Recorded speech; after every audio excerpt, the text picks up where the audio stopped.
नमस्कार दोस्तों, stock market studies में फिर से एक बार आपको बहुत-बहुत स्वागत है। तो आज मैं फिर से आपके सामने कुछ इंपॉर्टेंस कंपनी का अपडेट शेयर करने वाला हूँ। तो इस वीडियो को पूरा लास्ट तक देखिएगा और अभी तक अपने चैनल को सब्सक्राइब नहीं किया, तो ज़रूर कर लीजिएगा। कंटिन्यूअसली इन्फॉर्मेशन और अपडेट्स पाने के लिए इसी चैनल के ऊपर बने रहिएगा। तो चलो देख लेते हैं कौन-सा कंपनी है इस वीडियो के अंदर। फर्स्ट जो कंपनी है जिसके बारे में चर्चा करूँ, उसका नाम है एस्ट्रल लिमिटेड। देखिए एस्ट्रल लिमिटेड आप सभी जानते हैं 1996 में कंपनी स्टार्ट हुआ था और एस्ट्रल जो लिमिटेड है वो इंडिया के नंबर 1 कंपनी के हिसाब से देखने को मिला था। आज कंपनी नंबर 1 में नहीं है। आज कंपनी के साथ जो कंपटीटर जो टक्कर ले रहा है वो है सुप्रीम इंडस्ट्रीज लिमिटेड। देखिए दोनों कंपनी के मार्केट कैप में कुछ फर्क नहीं है। दोनों में ही एक प्लस पॉइंट आपको जरूर देखने को मिलेगा कि दोनों कंपनी ने क्या किया, खुद के रेट डेप्थ जो है उसको रिड्यूस किया, मतलब डेप्थ को कम किया। तो लास्ट 1 ईयर में, मतलब पिछले साल के तुलना से इस बार कंपनी डेप्थ को क्या किया, कम किया। तो कितना कम किया, चलो मैं सबसे पहले उसको वो दिखा दूं। तो कंपनी के देखिए डेप्थ कितना था। कंपनी का कर्जा जितने थे पिछले सालों में, करीबन आप यहाँ पे देख सकते हैं मार्च, हाँ चलो 98 के आसपास था 2022 में। अभी कितना बना, 87 के आसपास बना। तो डेप्थ कम हुआ और कर्जा कम होने के पीछे और एक रीजन है, कंपनी खुद को एक्सटेंड भी करने के लिए अच्छा खासा पैसा भी लगा बिजनेस के ऊपर। जो 13-12 करोड़ के आसपास पैसा लगाते थे पहले, आज वो बढ़ के हो चुके 205 करोड़ के आसपास। तो खुद के बिजनेस के ऊपर जब भी कोई कंपनी पैसा लगा रहा है तो उस बिजनेस का ग्रोथ होने का चांसेस बहुत ज्यादा है। ठीक है। इस इस प्रोसीड्यूर को कहा जाता है कि CWIP का मतलब है कैपिटल वर्किंग इन प्रोसेस। मतलब कुछ कैपिटल, कुछ पैसा खुद की प्रोसेसिंग में, बिजनेस के जो वर्किंग प्रोसेसिंग, मतलब मान के चलिए एस्ट्रॉल का काम क्या है, पाइप्स बनाना। तो उस उस इंडस्ट्रीज में देखा जाए तो जो प्रोजेक्ट, जो मतलब प्रोडक्ट के ऊपर काम कर रहा है, उस प्रोडक्ट को बनाने के लिए तो पैसे का जरूरत है। तो मान के चलिए इस बार मेरा प्रोडक्शन ज्यादा होगा तो उसके लिए मैं ज्यादा पैसा निवेश करूंगा। तो जितने पैसे प्रोसेसिंग के ऊपर लगा चुके हैं कंपनी, उसी को कहा जाता है CWIP। अभी प्रोसेसिंग खत्म होने के बाद वो पैसा कहाँ पे जाएगा, वो पैसा आपको फिक्स्ड एसेट में ऐड होता देखने को मिलेगा। मान के चलिए मैंने मतलब 1 लाख रुपया मैंने क्या किया, बिजनेस के ऊपर लगाया। और बिजनेस के ऊपर मतलब मैं प्रोडक्शन करने के ऊपर लगाया, और मेरा प्रोडक्शन मान के चलिए मैं प्लास्टिक बनाता हूँ। तो प्लास्टिक का जो प्रोडक्ट बन जाएगा, तो वो मेरा 1 लाख क्या गायब हो जाएगा, मेरा पैसा तो चला जाएगा बिल्कुल प्रोडक्शन में। तो प्रोडक्ट जो बन गया, तो वो प्रोडक्ट मेरे लिए क्या है, एक एसेट है। और वो किस तरीके से एसेट है, फिक्स्ड एसेट है। जब भी मैं फिक्स्ड एसेट को बेचूंगा, वो प्रोडक्ट को बेचूंगा, मेरे पास पैसा आएगा। तो इसका मतलब जो 205 करोड़ के आसपास पैसा है वो नेक्स्ट ईयर में आपको फिक्स्ड एसेट में ऐड होता दिखेगा। तो इस सारे पॉइंट्स को आपको जरूर याद रखना होगा, जिस पॉइंट के कारण से आपको अच्छा खासा ग्रोथ दिखेगा। जैसे आप देखेंगे तो ट्रेड रिसीवेबल, तो ट्रेड रिसीवेबल के बारे में बात करें तो कंपनी को कितना प्रोजेक्ट मिला, कितना काम मिला, आप देखेंगे तो 322 करोड़ के आसपास कंपनी का ट्रेड रिसीव हुआ। तो अभी इस पॉइंट्स को आपको भूलना नहीं चाहिए, इस पॉइंट को आपको याद रखना है। तो एज ए इन्वेस्टर के बारे में बात करें तो कंपनी के ऊपर लगातार इन्वेस्टर क्या कर रहे हैं, अच्छा खासा हाई ग्रोथेबल इन्वेस्टमेंट भी करते जा रहे हैं। तो कंपनी के कैश इक्विपमेंट भी बढ़ता हुआ देखने को मिले। और कंपनी की सबसे बड़ी बात क्या आप जानते हैं, कैश फ्लो। कैश फ्लो देखिए लगातार कंपनी मेंटेन्स किए। और कंपनी के ऊपर जो प्रोसीड फ्रॉम बोरिंग्स, कर्जे के बारे में बात करूं तो कंपनी कर्जा लगातार मतलब कम होता देखने को मिले। और जितना कंपनी कर्जा लिया उतना कंपनी रिपेमेंट भी किए। तो ये एक प्लस पॉइंट है किसी भी कंपनी के लिए। तो एज ए इन्वेस्टर, प्रोमोटर से लेकर FIDS पब्लिक, हर किसी के पास आपको इन्वेस्टमेंट देखने को मिल जाएगा। तो मैं जरूर कहूंगा यहाँ पे एक बात को याद रखना, कंपनीज के ऊपर आपको अच्छा खासा एक हाई ग्रोथेबल सिचुएशन देखने को मिले। तो इस कंपनी के ऊपर आपको याद रखना है कि अपकमिंग टाइम्स में एक अच्छा खासा धमाका फिर से करने के लिए तैयारी कंपनी करेंगे, क्योंकि कंपनी के अच्छा खासा एक वॉल्यूम्स देखने को मिले, करीबन 50 to 70% के आसपास। तो एवरेजली वॉल्यूम के बारे में बात करूँ तो 65% के आसपास एवरेज वॉल्यूम देखने को मिले। तो एक अच्छी बात होती है इतने हाई वॉल्यूम के साथ कंपनी ट्रेड कर रहा है। तो वॉल्यूम क्यों हो रहा है, क्योंकि मुझे लगता है एक पैटर्न जो क्रिएट हुआ, उस पैटर्न को वो ब्रेकआउट करने वाला है। तो फाइनली वो पैटर्न क्या है, एक कप बना, उसके बाद एक बार, दो बार, तीन बार, और मुझे लगता है और एक बार यहाँ पे पैटर्न बनने के लिए तैयारी करेंगे। तो 3 से 4 बार अगर कोई भी शोल्डर क्रिएट हो, तो उसके बाद अगर ब्रेकआउट करे तो बड़ा धमाका हो सकता है। देखिए फाइनली यहाँ पे ब्रेकआउट तो हुआ था, मगर इस लेवल के ऊपर मुझे ब्रेकआउट कंफर्मेशन चाहिए। तो कंफर्मेशन अभी तक नहीं मिला, इसलिए मैंने टेल नहीं लिया। तो अगर कंफर्मेशन मिलेगा तो टारगेट जो मैं लेकर चलूंगा 2665 के आसपास, इस टारगेट को लेकर मैं चलूंगा।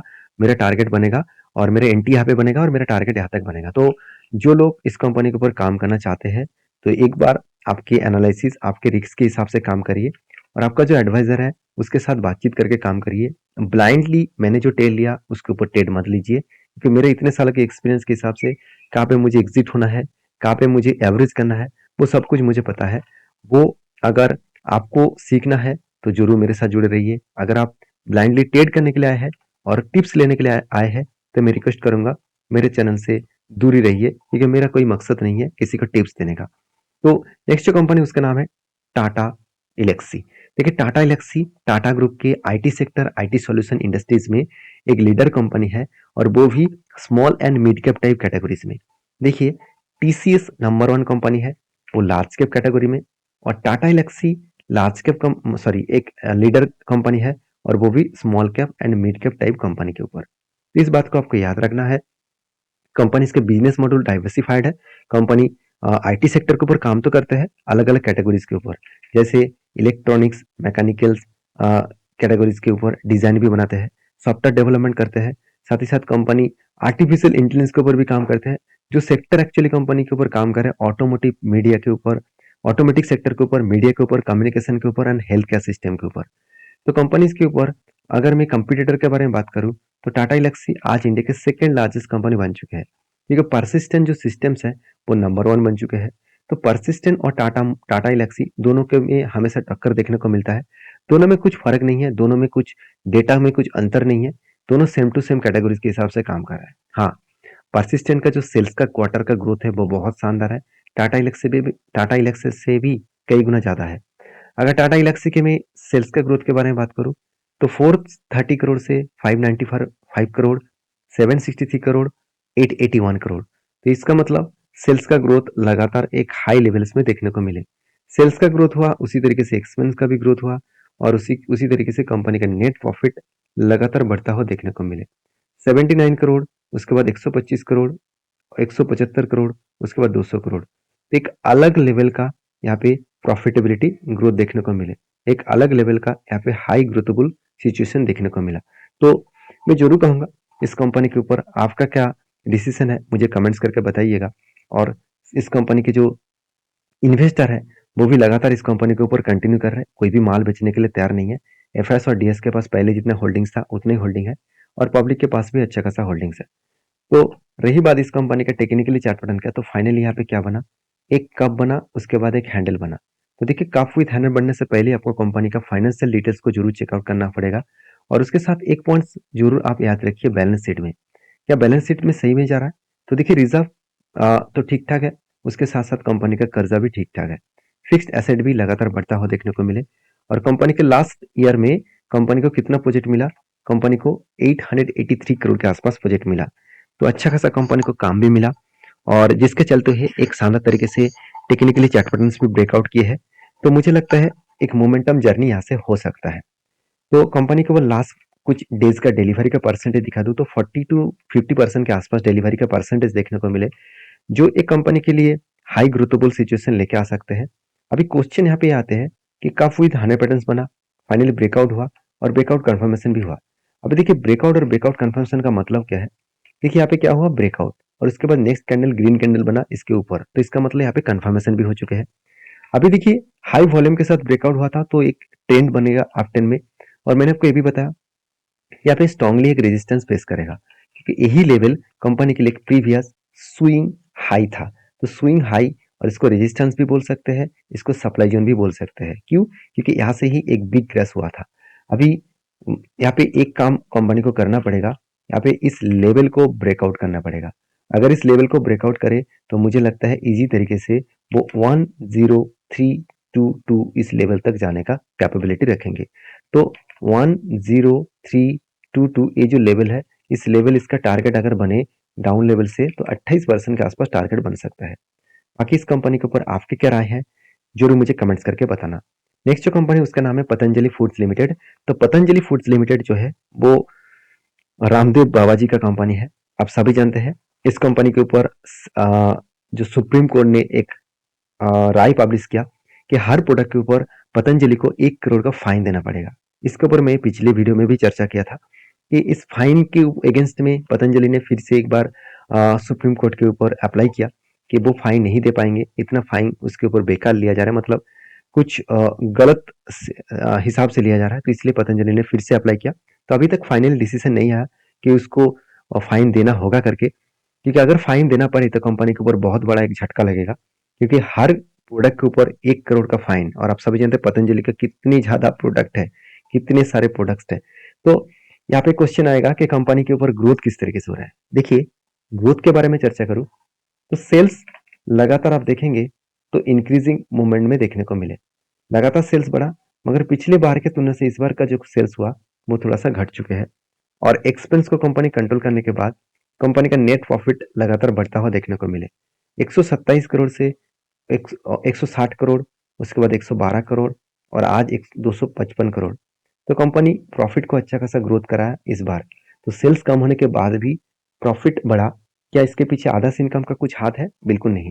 कंपनी एक्सपेंस को अच्छी तरीके से कंट्रोल किया, जिसके चलते कंपनी का प्रॉफिट मार्जिन बढ़ चुके थे। अभी एज ए इन्वेस्टर, प्रोमोटर से लेकर एफएसडीएस पब्लिक, हर किसी के पास इन्वेस्टमेंट है। तो जब भी देखिए एफएस ने माल को होल्डिंग को बढ़ा दिया, 3% से 10% कर दिया, तब मुझे एक प्लस पॉइंट देखने को मिला कि इस कंपनी के ऊपर कुछ ना कुछ बड़ा धमाका हो सकते हैं। इसलिए मैंने क्या किया, इस कंपनी के ऊपर एक टेक्निकली चार्ट पैटर्न बना था और मैंने एनटीबी ले चुका हूँ। मतलब मैं एनटीबी यहाँ पे ले चुका हूँ। कहाँ पे? यहाँ पे क्या बना, कप विद हंड्रेड पैटर्न बना। फाइनली क्या हुआ, यहाँ पे ब्रेकआउट हुआ और ब्रेकआउट कंफर्मेशन भी यहाँ पे मिला। तो मेरा एंट्री लेवल इस जगह पे है, और जब रिट्रेसमेंट करेगा और भी करेक्शन होगा तो मैं कुछ क्वांटिटी इस जगह पे फिर से उठाऊंगा, क्योंकि यही लेवल एक स्ट्रांगली इसका लेवल बनता हुआ देखने को मिले, और मुझे लगता है धीरे धीरे करके वो अप ट्रेंड में जाकर इस लेवल तक टारगेट को अचीव कर सकते हैं। बाकी टारगेट अचीव करेंगे कि नहीं करेंगे वो तो बाद में पता चलेगा। फिलहाल के लिए मैं इस कंपनी के ऊपर बुलिश हूँ। आपके क्या राय है वो मुझे कमेंट्स करके भेज सकते हैं। तो नेक्स्ट जो कंपनी है उसका नाम है कोचिन शिपयार्ड लिमिटेड, जिसके ऊपर देखिए बहुत सारे दोस्त ने मुझे कमेंट किया, सर कंपनी का फेस वैल्यू 10 रुपये है, उसको 5 करने वाला है, इसका मतलब 1 के बदले 2 शेयर देंगे तो कंपनी का शेयर प्राइस भी 50% कम हो जाएगा। तो 1300 के आसपास है, तो करीबन 700 के आसपास देखने को मिलेगा। तो कंपनी का प्राइस तो उतना हाई नहीं था, तो स्प्लिट करने का क्या जरूरत था। एक बात मैं बता दूं, कंपनी का प्रोमोटर कौन है?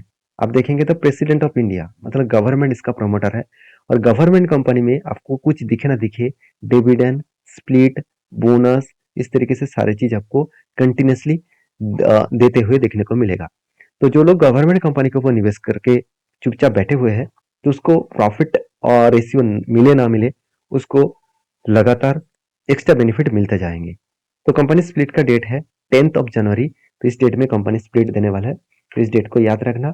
और जो लोग स्प्लिट के लिए अप्लाई कर चुके हैं तो मुझे जरूर कमेंट्स करना है। अप्लाई मतलब कंपनी के ऊपर शेयर खरीदारी कर चुके हैं, मुझे जरूर कमेंट्स करना।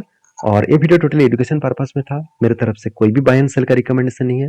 अगर आपको काम करना है तो आपके रिस्क के हिसाब से, रिसर्च के हिसाब से करिए। मैं कोई भी वीडियोस के ऊपर कोई भी रिकमेंडेशन कभी भी नहीं किया और कभी भी नहीं करूंगा, क्योंकि मैं कोई सेबी रजिस्टर्ड पर्सन नहीं हूँ। तो मिलते हैं नेक्स्ट वीडियो में, तब तक के लिए धन्यवाद।